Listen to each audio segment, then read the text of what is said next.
Welcome back to Macros Monday, where each Monday we're going to come to you with some tips and tricks on how to better your macros. Last week we talked about your overall daily diet, what it looks like on your plate. And this week we're going to dial in a little bit more and talk about protein.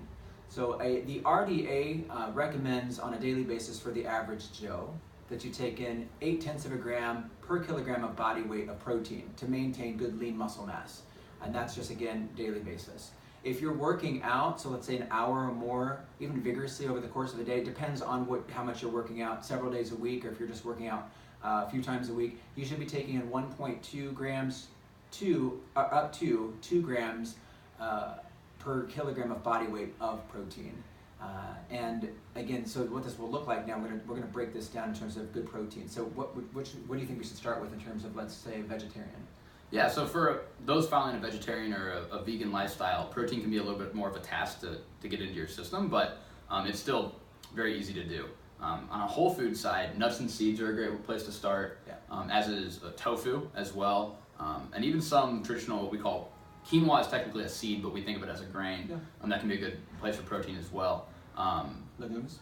Yeah, thank you. Yeah, beans, I would have left that one out. Beans are an awesome source of protein. And then also on the supplement side, you can have soy protein. One of my favorites actually is pea protein. There are some whey proteins that don't sit well with my stomach because I'm lactose intolerant. So I will go.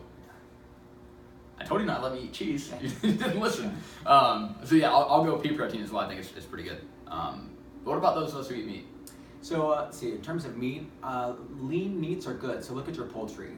So the white meats are going to be better for you than the dark meats, but in terms of lean meats, those are going to be better. So if you do ground meat as well, so let's say you do ground chicken, ground turkey, you want to make sure that's 100% ground turkey, ground chicken, because sometimes they'll get the skin and the fat content in there, and then it's actually not good for you.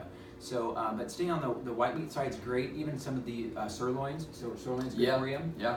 You like sirloin? I love top sirloin. So some of the beefs are very good as well. So lean ground beef as well. And if you want to do fish is fantastic. If you can get fish in your diet a couple times a week, you want to have a good EPA and DHA in the diet as well.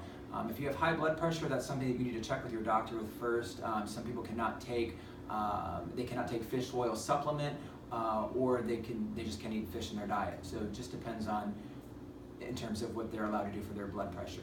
So those are some good healthy options for you. You want to add anything else? You know what, one that we just forgot to mention was eggs. Yeah, eggs, yes, correct. Eggs are actually, I think egg white is the protein against which all other proteins are measured.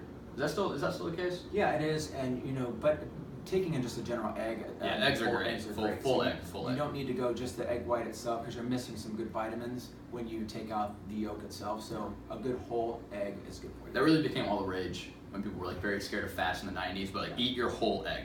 That was a side note. Me go down rabbit hole. So. All right. Well, thank you. And any comments or questions, please post it in the comment section below our video. We'll see you next week. See you guys. Bye.